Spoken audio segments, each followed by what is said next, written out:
네, 월요일에 한 주간의 이슈 살펴보는 위클리 투자 핫이슈 시간이고요. 오늘 주식캐스터 연희님과 함께합니다. 연희님 어서 오세요. 안녕하세요.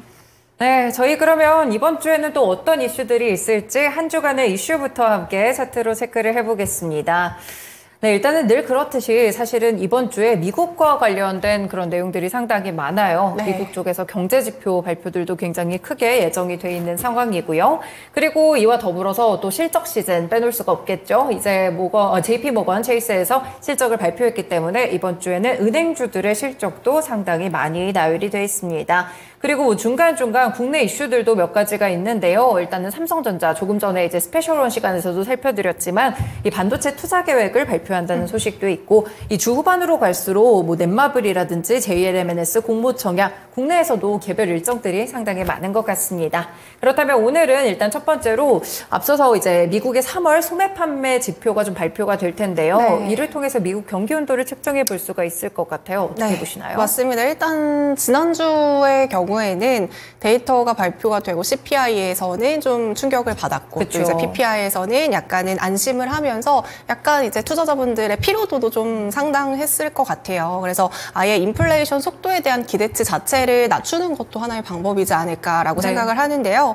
이번에 3월 소비자 물가지수가 전년 대비 한 3.5% 증가를 하면서 지난주에도 말씀드렸지만 최근에 유가가 상승하고 또 이제 CPI의 경우에는 주거비 항목의 그 폭이 크기 네. 때문에 이런 부분 때문에 이제 또 3월에도 좀 높게 나왔습니다. 그래서 결국에는 1월, 2월, 3월 3개월 연속으로 소비자 물가지수가 예상치를 상회하면서 시장이 예상했던 금리 인하에 대한 시점이 계속해서 뒤로 밀리고 있는 것 같습니다. 네. 지금 여기에 미국의 올해 경제 성장률 기대감도 2.1%로 상향 조정이 되고 있기 때문에 앞서 말씀드렸다시피 이제는 물가가 좀 둔화할 거야라는 기대감보다는 아예 눈높이를 낮추는 것이 조금은 더 나은 방법일 수도 있을 것 같은데요. 네. 이렇게 물가는 아직 잡히고 있지 않은 상황에서 이제 소매 판매가 발표가 되잖아요. 소비 쪽을 좀 살펴보면은 일단 2월에 발표된 소매 판매를 보면 1월과 비교했을 때 0.6% 정도 증가했는데요. 이때 시장 예상은 0.8% 증가할 것이다라고 예상을 했는데 0.6이 나오면서 시장 예상보다는 낮게 나왔습니다. 네. 심지어 이제 2월 소비자 물가지수 상승률이 전년 대비 3.2%였거든요. 이것과 비교하면은 소비는 1년 대비 감소했다라고 보시면 될 것 같아요. 그리고 이제 소매 판매 그 안에서도 뭐 휘발유라던가 음식료, 자동차 부품 이걸 제외한 걸 억제 판매라고 하거든요. 네. 이 억제 판매 같은 경우에는 1월과 비교해 보면은 보합 수준이기 때문에 소비가 줄어들고 있다라는 지표들을 확인을 해볼 수가 있습니다. 이번에 3월 소매 판매 같은 경우에도 전달보다 0.4% 증가했을 것으로 예상을 하고 있는데요. 역시나 이번에 발표된 3월 CPI와 비교해 보면은 소비가 정체된 수준이라고 보시면 될 것 같아요. 물론 이 소매 판매 수치가 낮게 나온다라고 해서 금리대 기대감이 다시 막 상승하거나 이러지는 않겠지만요. 계속해서 소매 판매 자체 지표가 낮게 나온다면 부진하다면 금리 인하에도 이제 또 기대감에 영향을 미칠 수가 있겠습니다. 네. 그리고 이제 오늘은 소매 판매가 발표가 되고 17일에는 또 이제 베이지북이 공개가 그렇죠. 되잖아요. 이제 베이지북 같은 경우에는 이제 지난달이랑 뭐 크게 다를 거 없다 이렇게 예상을 하고 있습니다. 지난달에는 뭐 경제 활동이 완만하게 증가를 했고 몇몇 지역은 인플레 둔화 모습이 관찰됐다. 이런 내용들이 발표가 됐는데 이번에 공개되는 베이지북도 좀 비슷할 것이라고 예상을 하고 있습니다. 네, 결국에 미국에서는 소비가 차지하는 영향력이 굉장히 경제에 크기 때문에 오늘 발표되는 미국의 3월 이 소매 판매 지표도 꼭 살펴두시길 바라겠습니다. 그리고 또 말씀드린 대로 JP모건 체이스도 네. 있었고 은행주들 실적 이번 주에 발표가 되니까 금리 인하와 관련돼서 실적도 함께 체크해 볼 수가 있겠고요. 그리고 지금 계속 이야기가 나오는 게 삼성전자가 미국 정부로부터 보조금 얼마나 받을지 네. 그리고 투자 계획은 얼마나 발표할지 이 부분이 좀 화두가 되고 있는 것 같네요. 맞습니다. 이미 지금 인텔과 TSMC 같은 경우에는 보조금 발표가 됐고요. 그렇죠. 조만간 이제 삼성전자도 그 보조금에 대한 규모가 발표될 예정인데요. 지금 예상되고 있는 건 뭐 60억 달러에서 66억 달러, 우리나라 돈으로 한 8조 원에서 9조 원 이 정도로 예상이 되고 있습니다. 만약에 이 보조금 플러스 저리대출 금액까지 포함이 된다면 그 전체가 차지하는 보조금 규모는 조금 더 높아질 수 있다. 이런 부분들을 체크해 주실 필요가 있을 것 같고요. 네. 어쨌든 보조금을 많이 받으면 좋기는 좋겠습니다만 또 이제 많이 이 세상에 공짜는 없잖아요. 많이 해주면 또 이제 추가적인 네. 투자를 유도를 할 텐데 지금 삼성전자가 만약에 이번에 어떻게 보조금을 받게 될지는 모르겠지만 많이 받게 되면 추가적인 반도체 투자 계획을 같이 발표할 여지가 있어 보입니다. 지금 아시는 것처럼 이미 삼성전자 같은 경우에는요. 텍사스주에 170억 달러를 투자해서 파운드리 반도체 공장을 현재 건설하고 있는데요. 미국의 보조금 지급 발표 이후에 이 텍사스주를 비롯해서 여러 부지에 추가적인 반도체 공장 건설 계획을 이제 발표할 것으로 보이고 있고요. 조금 더 구체적으로 물론 아직 정해진 건 아니지만 구체적으로 들여다보면 한 270억 달러를 조금 더 투자를 해가지고 두 번째 팹리스 공장이랑 또 이제 후공정 시설 이쪽을 설립할 것이라는 관측이 나오고 있습니다. 지금 TSMC 같은 경우에도 보조금이 발표가 됐는데 예상보다 많이 받았잖아요. 네. 그러면서 이제 TSMC 같은 경우에도 현지의 미국 반도체 공장 개수를 기존에 3곳이었거든요. 근데 이제 보조금 규모가 높아지다 보니까 6곳으로 늘릴 것이다. 이런 얘기들도 TSMC 쪽에서도 같이 나오고 있어요. 지금 아무래도 AI 바람이 불어들면서 미국에는 뭐 엔비디아라던가 AMD라던가 반도체 큰 손이 존재하고 이들에 대한 중요성이 커지고 있기 때문에 삼성전자도 그렇고 TSMC도 그렇고 적극적으로 좀 미국 내에서 투자를 같이 하고 있는 상황입니다. 하지만 이제 보조금 자체 얼마나 주느냐 이건 또 굉장히 중요하지만 네. 여기 이면에 숨겨져 있는 부분들도 분명히 있을 것 같아요. 예를 들면은 이제 삼성전자에서 미국 내에서 초과 이익을 달성을 하게 되면 미국 정부의 보조금에서 최대 75%를 공유를 해야 되는 그 조항이 같이 있고요. 네. 또 생산 장비, 원료명 이런 것들도 같이 기재해야 되는 조항도 있고요. 또 중국이랑 공동 연구를 하거나 기술 이전을 할 수 없는 조항 이런 것들도 이제 같이 이면에 숨겨져 있다라는 걸 생각해 보면은 앞서 말씀드린 것과 같이 세상에는 좀 공짜가 없다 이렇게 생각해 주시면 될 것 같고요. 네. 어쨌든 지금은 이제 미국 쪽에서 지금 완전 미국 입장에서는 미국 중심의 반도체 재편을 만들고 있는 상황이지만 또 반도체를 가장 많이 소비하고 있는 나라가 또 이제 중국이잖아요. 그렇죠. 그렇다 보니까 이런 스탠스가 또 우리나라 입장에서는 중국의 눈치를 아예 안 볼 수는 없다. 약간 이런 상황인 것 같습니다. 네, 보조금에 대한 기대감들이 있지만 그만큼 투자를 해야 된다는 사실 그리고 또 중국과 미국 간의 이 사이에 있는 국내 입장, 이 반도체 기업들의 입장을 조금 더 생각해 보시면서 이번 소식도 해석을 해보시는 게 좋을 것 같네요.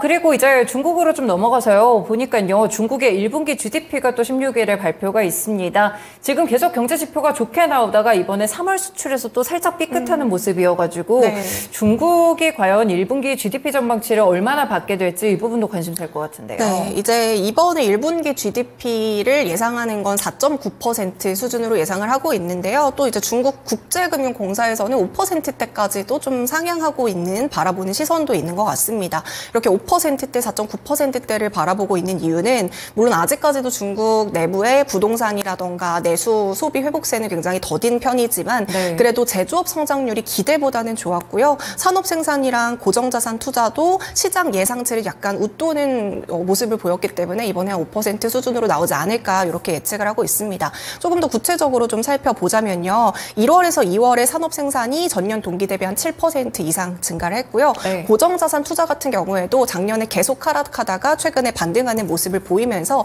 이번 1분기 GDP는 그래도 좀 반등하지 않을까, 회복하지 않을까 이런 기대 심리가 약간 깔려 있는 것 같습니다. 네. 하지만 1분기 중국의 GDP가 잘 나왔다라고 하더라도 이게 중국 경제 자체가 회복 모멘텀 구간이다라고 보기엔 약간은 애매한 게 말씀드렸다시피 소매 판매, 소비 부분은 아직도 부진한 상황이거든요. 네. 그래서 조금 더 중국 내부에서 경기 부양책이 필요한 상황입니다. 근데 우리가 기존에 중국에 대한 경기 부양책을 생각을 한다면 금리나 통화 정책에 대한 그쵸. 쪽에 네. 좀 많이 초점을 뒀었잖아요. 근데 이번에 최근 중국에서 이구환신이라는 정책을 발표를 했습니다. 이 이구환신이라는 정책이 뭐냐면요. 기존에 이제 중국 국민들이 사용하고 있던 구형 자동차라던가 오래된 가전제품이라던가 소비재 이런 것들을 신제품으로 교환할 수 있도록 자금을 배정하는 정책이라고 보시면 될 것 같은데요. 여기뿐만 아니라 친환경 스마트 가전제품을 사면은 인센티브를 주거나 이렇게 약간 제품을 살 수 있도록 자금을 지원해주는 정책이라고 보시면 되겠습니다. 네. 어쨌든 자금을 주고 제품을 살 수 있도록 기회를 열어주는 거니까 소비가 활성화될 수가 있겠죠. 이게 사실 15년 전에도 중국이 같이 이구안신 정책을 펼쳤던 적이 있었는데요. 그때도 신차 교체 수요가 2년 연속해서 30% 이상 끌어올렸던 적이 있기 때문에 네. 이번에도 비슷한 효과를 누려보지 않을까 이렇게 기대를 하고 있고요. 그래서 지금 기대하고 있는 바는 이번 규모를 통해서 중국의 GDP가 최소 0.16에서 0.5%포인트 상승하지 않을까 이런 것들도 같이 기대하고 있습니다.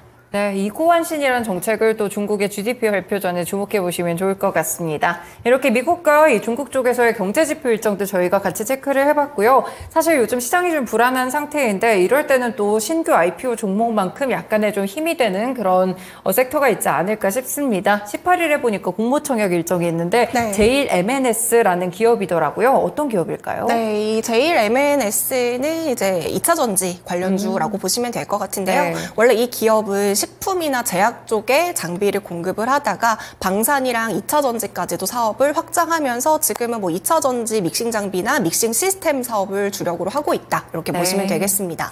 2차 전지 관련주인 만큼 주 고객사는 좀 굵직한 대형 기업들이 많은데요. 삼성 SDI나 LG 에너지 솔루션 그리고 이제 노스볼트라는 외국계 기업까지도 같이 고객사로 확보를 하고 있습니다. 물론 이제 3년 동안의 매출이나 영업이익, 또 재무제표를 보면은 늘어나고는 있지만 단기 순이익 자체는 아직까지 적자이기 때문에 이익을 못 내고 있다. 이거를 좀 체크해 주셔야 될 것 같고요. 그럼에도 불구하고 믹싱 장비에 대한 발주량이라던가 수주 잔고는 그래도 꽤나 채워진 상태라고 보시면 되겠습니다. 네. 18일부터 19일까지 이틀간 이제 청약 일정이고요. KB증권에서 단독으로 청약을 하십니다. 그리고 이제 공모가 같은 경우에는 아직 확정이 안 됐어요. 16일 날 확정되시니까 그때 좀 확인을 해보시면 될 것 같고요. 지금 희망 공모가액 같은 경우에는 15,000원에서 18,000원 사이인데 또 최근에는 이제 밴드 상향을 거의 다 초과하다 보니까 18,000원 이상이 될 수도 있겠다. 이 점도 같이 염두에 두시면 될 것 같습니다. 그리고 이제 또 주목해 볼 만한 점은 상장 당일의 유통 물량이 17%대로 낮다는 점까지도 네. 같이 체크해 주시면 될 것 같아요. 네, 오랜만에 2차 전지 기업 제일 M&S까지 청약에 들어간다는 점 확인해 보실 수 있겠습니다. 이렇게 한 주간의 일정들 저희가 리스트를 통해서 함께 체크를 해봤고요. 오늘 또 세부적으로 볼 만한 주제 함께 볼게요. 최근에 이제 뭐 반도체라든지 2차 전지, 뭐 제약바이오 이런 주도주들 많이 보셨겠지만 해지되는 전략으로서 이 곁으로 사이드 종목들도 많이 보셨을 것 같은데 그 가운데 카지노주들이 상당히 올랐습니다. 약간 조정 기간에 지금은 들어간 모습을 보이고는 있지만 3개월간으로 봤을 때 차트가 상당히 좋았거든요. 그럼 카지노 쪽 요즘 업황들이 어떤지 일단 인바운드부터 좀 회복된지 들어볼까요? 네, 일단 카지노 산업의 고객 회복세에 있어서 굉장히 중요한 역할을 하는 고객 인바운드는 크게 이제 중국인 관광객과 일본인 관광객으로 이렇게 나눌 수가 있을 것 같은데요. 네. 사실 이제 카지노가 중국 관련주잖아요. 그래서 그쵸. 작년부터 리오프닝이 시작이 되면서 카지노 쪽, 이쪽에 좀 많은 기대를 걸었지만 생각보다 그렇게 크게 올라와 주지는 않았습니다. 하지만 지금은 중국 쪽에서 그래도 소비 심리가 작년보다는 많이 개선이 됐고 그 항공 운항 편수도 많이 개선이 된 상황이어서요. 굉장히 이제 많이 인바운드가 우리나라 쪽으로 몰리고 있고요. 올해 1월에서 2월 중국 쪽의 인바운드는 총 62만 명이었다고 합니다. 네. 이게 코로나 이전과 비교했을 때 한 74%까지 회복된 수준이라고 보시면 되고요. 또 2월만 따로 딱 놓고 보면은 2월엔 중국에 춘제가 있었잖아요. 그 기간에는 코로나 이전 대비 91%대까지 중국인 인바운드가 회복됐다. 이렇게 보시면 되겠습니다. 네. 그리고 이제 1, 2월 이런 이벤트를 지나고 앞으로도 중국에 여러 가지 이벤트들이 있어요. 4월에는 청명절이라는 연휴가 있고요. 5월에는 아시는 것처럼 노동절이 있고 6월은 단오절이 있고 연휴가 한 3일에서 5일 정도의 시간이 있기 때문에 또 이 기간 동안 중국인 관광객들의 방안을 같이 기대해 볼 수가 있습니다. 그리고 이제 또 일본인 관광객도 굉장히 중요하다고 말씀을 드렸는데 일본의 경우에는요. 이제 우리나라랑 2022년 10월부터 무비자 여행이 가능해졌잖아요. 네. 그때부터 이제 안정적으로 일본인 관광객들은 우리나라로 방한을 오고 있고요. 또 이제 4월 말부터 5월 5일까지 일본인 골든 위크입니다. 장기 휴일인데요. 보통 이때 52만 명 수준의 일본인들이 우리나라로 오는데요. 이 중에 52만 명들이 해외로 나가는데 이 중에 20%가 한국에 여행을 온다라고 하니까요. 네. 또 일본인들에 대한 인바운드가 또 이제 추후에 예정된 이벤트들이 있다고 보시면 되겠습니다. 네, 중국인이든 일본인이든 관광객들이 들어오면 사실 카지노 쪽으로 연결이 되려면 카지노를 그만큼 많이 방문을 맞아요. 해야 되잖아요. 실제로 이렇게 카지노 방문으로 이어지고 있을까요?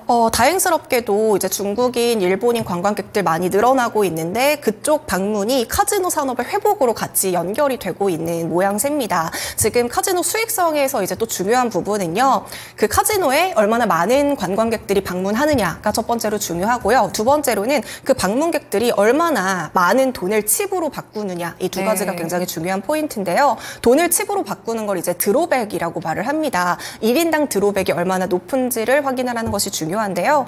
일단 중국의 경우에는요, VIP 고객들의 인당 드로백이 코로나 전과 비교해서는 50%가량 줄어들었습니다. 네. 하지만 일반 고객들에 대한 드로백은 굉장히 안정적인 편이기 때문에 일반 중국인 드로백을 대상으로 좀 회복이 되는 수치라고 보시면 될 것 같고요. 일본의 경우에는요, 일본인의 VIP 인당 드로백이 리오프닝 이후에 굉장히 크게 상승했습니다. 그리고 최근에는 조금 안정세를 보이고 있지만 여전히 코로나 이전과 비교해서는 그 드로백이 높은 수준이기 때문에 VIP랑 일반 고객 모두 일본 쪽에서는 많이 회복됐다, 이렇게 보시면 될 것 같아요. 네. 자, 근데 여기서 주목해 볼 만한 점은요. 카지노 산업의 수익성 측면에서는 중국과 일본 중에서 훨씬 더 핵심 고객이 지금 일본이라는 거죠. 네. 그러면 중국의 비중이 적은데도 불구하고 지금 카지노 산업이 성장을 하고 있고 많이 회복을 하고 있는데, 여기에 앞으로 제가 노동절이라든가 여러 연휴가 같이 맞물려 있다고 했잖아요. 이때 더 많은 인바운드가 유입이 되고 중국 VIP까지 더 회복이 된다면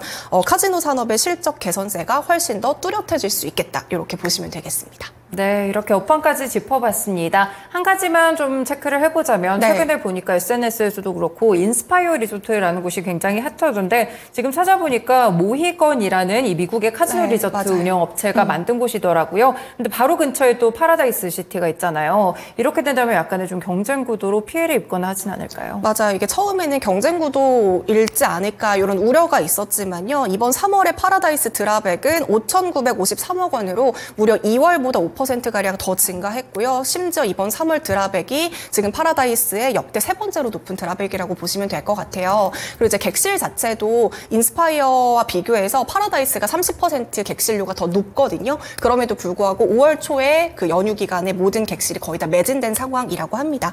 그래서 지금까지는 아직까지 파라다이스 실적엔 영향을 미치진 않는 상황이고요. 말씀해 주신 것처럼 인스파이어가 미국계 카지노예요. 그래서 새로운 기존의 국내 카지노와는 또 다른 차별점이 있기 때문에 새로운 고객층을 확보할 수 있고 새로운 고객층을 유입시킬 수 있다라는 측면에서 오히려 새로운 고객층이 국내 카지노 쪽으로 유입이 된다면 카지노 전반적으로 오히려 선순환 구조가 될 수 있다, 이런 것까지 기대해 볼 수가 있겠습니다. 네, 알겠습니다. 이렇게 카지노 이슈까지 오늘 체크해봤습니다. 연희님 오늘 말씀 고맙습니다. 네, 이렇게 한 주간의 이슈를 알아볼 위클리 투자 핫 이슈 시간 주식캐스터 연희님과 함께했습니다. 네, 오늘 시장이 좀 하락하면서 힘드신 투자자분들이 많으신 것 같아요. 그래도 점심 꼭 챙겨 드시고요. 힘내서 오후장까지 투자 잘하시길 바라겠습니다. 지금까지 다양한 투자 판단에 도움이 되는 말씀들 함께 전해드렸고요. 특정 종목의 상승 하락 보장하지는 않습니다. 시장의 중심 마치겠습니다. 오늘도 시청해주셔서 고맙습니다.